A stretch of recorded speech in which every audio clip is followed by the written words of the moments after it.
Assalamu alaikum wa rahmatullahi wa barakatuh, bonjour à tous, on se retrouve pour une petite vidéo à travers laquelle on va présenter ce livre de Mohamed Abdeladraz. Alors je vous ai déjà parlé de lui lorsqu'on a parlé du livre La morale du Coran.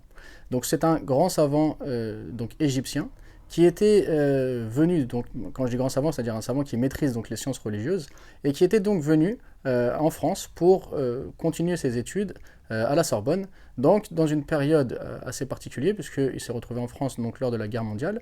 On lui a proposé donc, de rentrer en Égypte, mais il a préféré rester donc, pour continuer son cursus.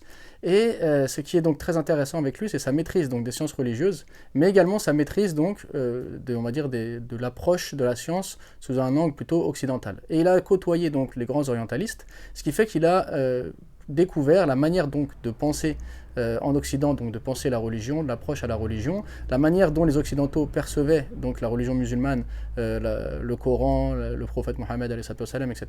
Ce qui fait qu'il a écrit donc des livres d'une grande richesse, comme le livre Initiation à l'Islam dont on avait également parlé, puisqu'il a abordé donc à chaque fois ces thématiques sous l'angle islamique, mais également en répondant donc aux préjugés donc des Occidentaux sur ces questions. Et alors ce livre-là, c'est vraiment une étude donc, des religions, une étude donc à l'histoire des religions, à la manière dont les hommes se comportent vis-à-vis des religions, et c'est d'une richesse incroyable. Alors en fait, il va commencer par nous parler de la signification du mot din, du mot religion.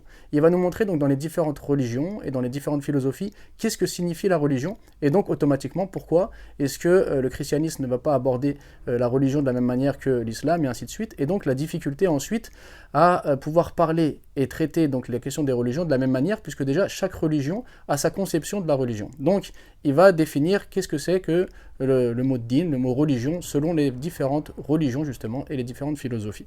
Par la suite, il va montrer le lien qu'il y a entre la religion et la morale, entre la religion et la science, entre la religion et la philosophie, et comment justement chaque grande religion a abordé ces questions, pour nous montrer donc la différence entre le christianisme et la science, comment est-ce que le christianisme a abordé la question de la science, et comment est-ce que l'islam, par exemple, a abordé la question de la science, pour montrer, pareil, que ces conceptions-là sont totalement différentes donc d'une religion à l'autre, et ne peuvent pas être traitées donc de la même manière. Par la suite, il va nous parler de la religion, il va avoir une réflexion donc, philosophique sur est-ce que la religion est un instinct naturel chez l'être humain. Il va donc développer toute cette question et montrer comment les religions ont traité cette question. Puis il va nous parler de l'idée donc de Dieu chez les êtres humains. Donc comment est-ce que les êtres humains ont abordé la question de Dieu, donc dans les différentes philosophies et les différentes religions.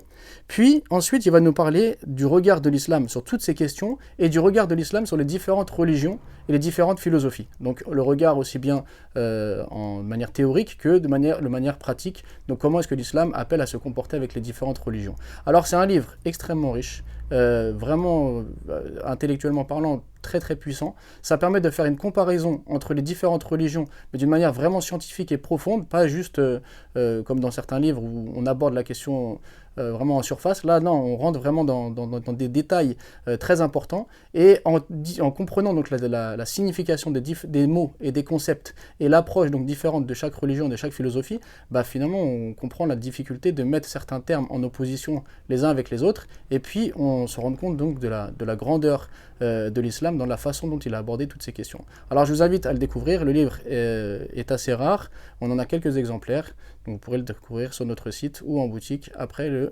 déconfinement, Inch'Allah. Salam alaikum wa rahmatullahi wa barakatuh.